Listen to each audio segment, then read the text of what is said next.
بلغ مقاصدنا واغفر لنا ما مضى يا واسع الكرم يا ربي بالمصطفى بلغ مقاصدنا واغفر لنا ما مضى يا واسع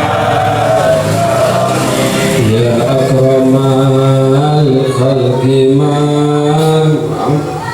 لمن ألوذ به سواك عند حلول الحادث العميم يا ربي صل وسلم عليه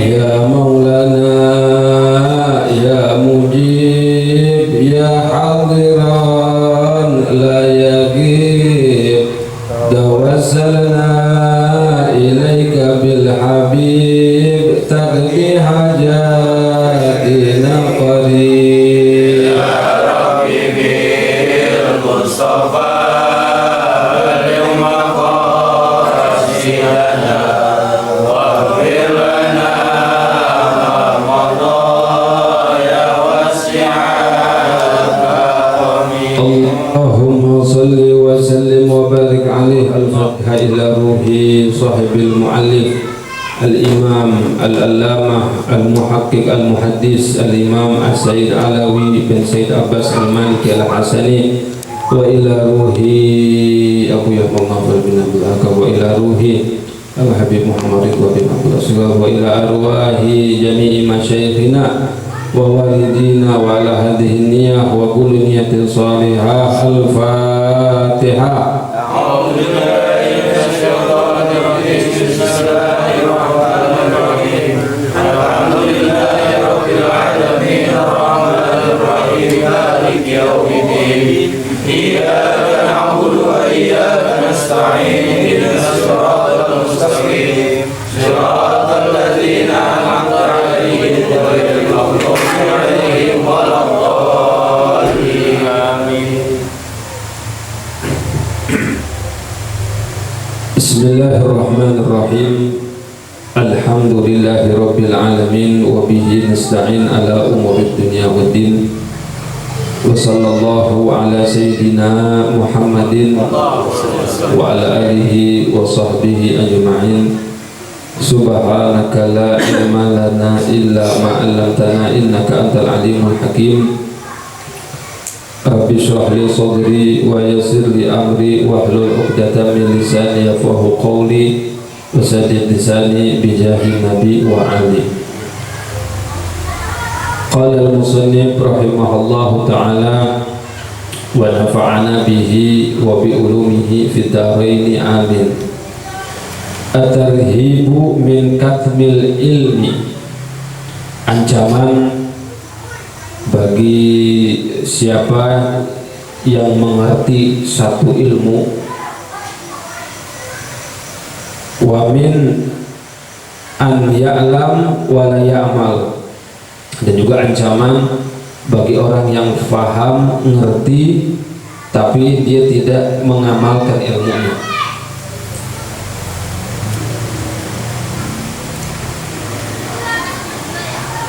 Allah Ta'ala, Allah Subhanahu wa Ta'ala berfirman di dalam Al-Quran, innal ladzina yaktumuna ma anzalallah, sesungguhnya orang-orang yang menyembunyikan apa yang telah diturunkan oleh Allah minal kitab, dari Alkitab, yaitu kitab Taurat. Karena dalam tafsirnya itu disebutkan bahwasanya ayat ini turun mencela orang-orang Yahudi. Tahu orang Yahudi? Jadi orang Yahudi, ulamanya itu mereka menyembunyikan, menutup apa yang telah Allah turunkan kepada mereka di dalam kitab Taurat.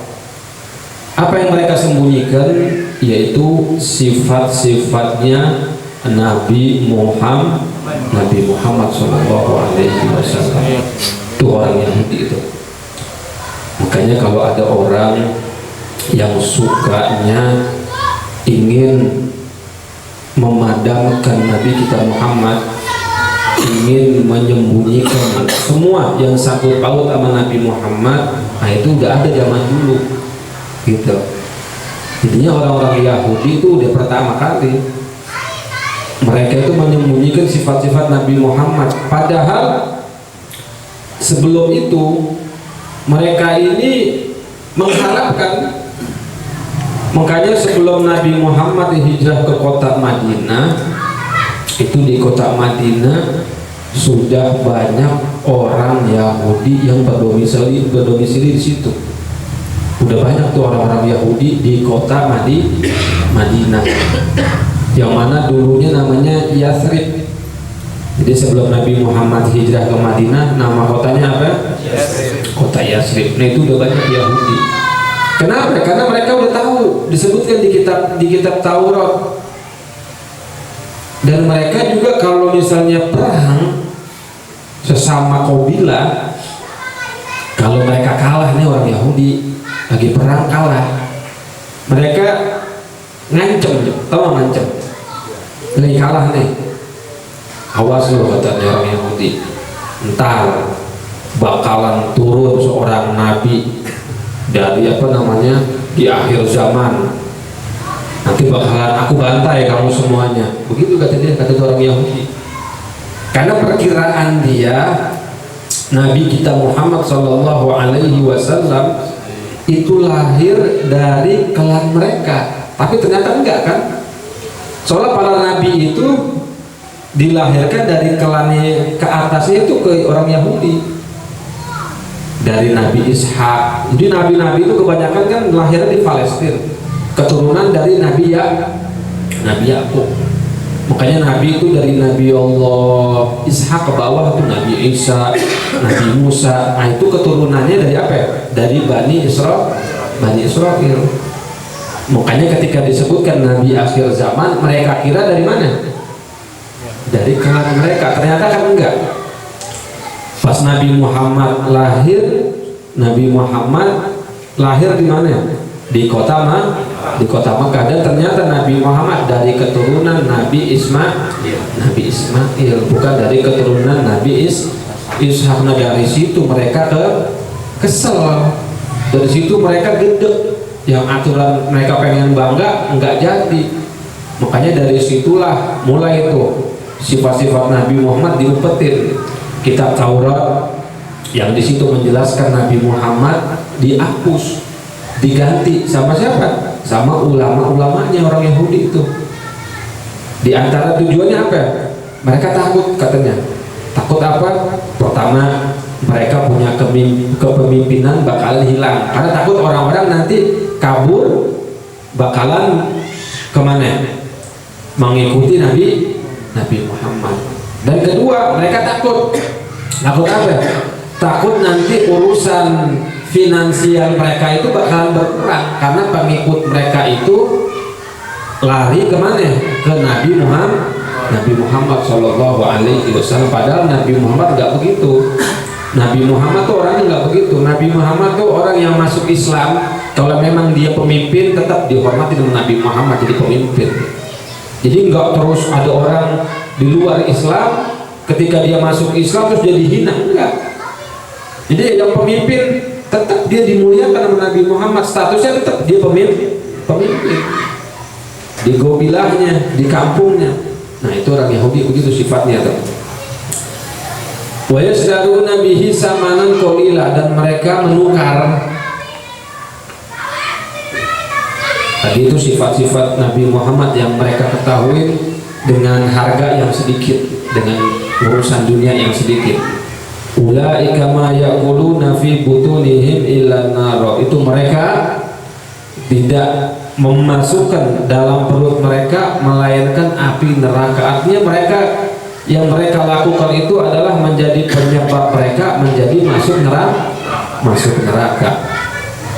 Wala yukallimuhumullahu yaumal qiyamah, dan nanti pada hari kiamat Allah tidak bakalan berbicara kepada mereka, nggak bakalan tegur sama Allah karena marah Allah sama mereka. Wala yuzakihim, dan juga nggak bakalan mensucikan mereka dari dosa, artinya dosanya nggak bakalan diampunin sama Allah. Walahum azabun alim, dan mereka bakalan mendapatkan azab yang sangat pedih. Itu bagi siapa? Bagi orang yang mempunyai ilmu tapi ditutupin. Nah sekarang banyak nggak kayak gitu? Banyak sekarang tuh. Kalau dulu, kalau Nabi Muhammad terlalu sangat mulia, nggak bisa mereka sekarang untuk apa? Menutup-nutupin Nabi Muhammad. Sekarang siapa yang ditutupin? Yang bersangkut paut sama dengan Nabi Muhammad, sahabatnya, keluarganya, pewaris ilmunya. Nah mulai itu sama apa ya? Sama ulama-ulama ditutup-tutupin tuh. Biar apa? Biar orang nanti nggak kenal sama semua yang bersangkut paut dengan Nabi kita Muhammad Shallallahu Alaihi Wasallam. Nah, jadi kalau kita ngerti ilmu, kita paham satu pemahaman yang benar, jangan kita tutup-tutupin. Jangan kita apa? Kita tutupin, kasih tahu orang.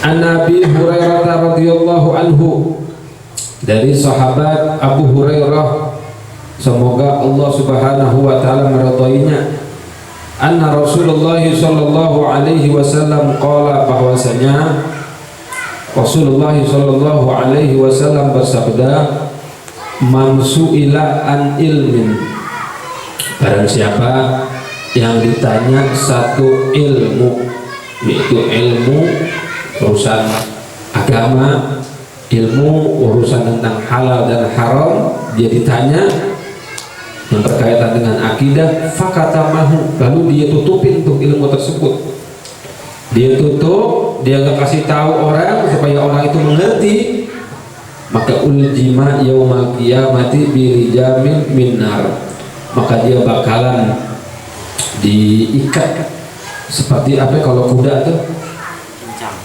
kalau kuda diikat hidung namanya apa itu? Iya, kalau buat narik kuda tuh sapi diikat di mulutnya tuh apa kalau dicucuk ya, dia bakalan dicucuk dari cucukan yang terbuat dari apa? Di api neraka, nanti bakalan ditarik ke mulutnya di api neraka. Bagi siapa? Itu orang yang ngerti ilmu tapi apa? Dia nggak mau ngomong, dia diam, nggak mau berbicara. Dia ngerti ilmu, siapa itu Rasulullah, siapa itu sahabat Nabi, siapa itu keluarga Nabi, tapi dia diam. Akhrajahu Abu Dawud wa Tirmidzi wa ghairuhuma. Nah, itu hadis ini diriwayatkan oleh Imam Abu Dawud, dan Imam Tirmidzi, dan juga selain dari mereka berdua.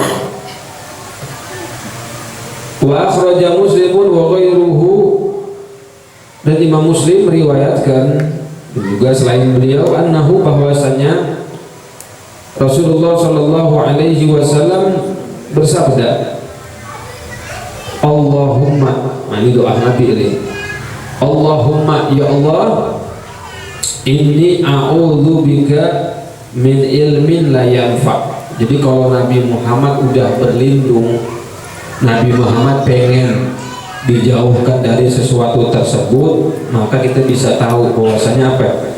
Itu sesuatu tersebut sangat bahaya bagi kita. Jadi kalau Nabi Muhammad aja berlindung, minta sama Allah dari satu hal ini, maka bisa dipastikan apa ya? Ini sesuatu yang sangat bahaya, sesuatu yang sangat beracun. Apa yang Nabi Muhammad berlindung dari sesuatu tersebut? Nah ini yang pertama apa? Ya Allah, aku berlindung kepadamu dari ilmu yang tidak bermanfaat. Apa ilmu yang tidak bermanfaat? Baik itu ilmunya ilmu syariat yang kita pelajari tapi niatnya nggak bagus, ya iman niatnya nggak bagus, belajarnya sama habaib, belajarnya silsilahnya ke zuriyah Nabi, tapi dia udah pinter nih, udah banyak pengikutnya malah menafikan keturunan Nabi. Nah ini kan berarti apa? Berarti kurang ajar. Berarti ilmunya enggak bermanfaat. Sanadnya dia ke habaib, ke keturunan Nabi Muhammad Shallallahu Alaihi Wasallam, guru-gurunya habaib, kitab yang dia pelajari mata rantainya semua ke habaib semuanya, tapi dia udah pinter, udah jago ngomong, udah ngerti nahu, udah ngerti macem-macem, dia menafikan tuh, dia mulai kritik tuh nasabnya habaib, dia mulai kritik keturunannya Nabi Muhammad Shallallahu Alaihi Wasallam. Nah ini kita harus melindungi dari ilmu yang tidak bermanfaat. Jadi ilmu layan ilmu yang enggak ada manfaatnya.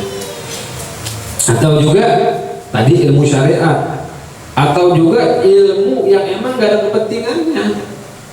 Jadi kita lebih mendahulukan mempelajari ilmu yang nggak penting daripada ilmu yang penting.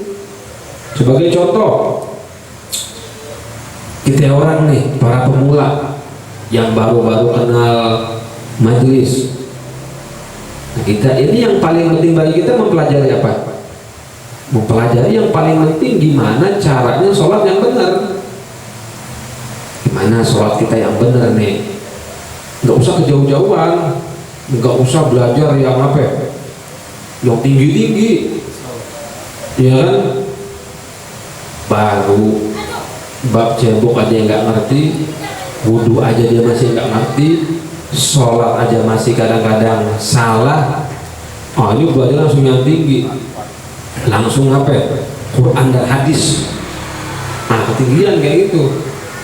Udah kita untuk orang para pemula, untuk orang yang baru mengenal Allah, nah, kita pelajari itu yang pertama tuh apa? Yang pertama paling penting akidah dulu tuh. Akidah kita benerin tuh, kita ikutin akidahnya Ahlus Sunnah wal Jamaah. Kita pelajarin akidahnya ulama-ulama kita yang benar. Akidah-akidahnya kita pelajarin tuh. Gimana cara iman bil qada wal qadar. Tahu iman qada dan qadar? Beriman dengan takdir.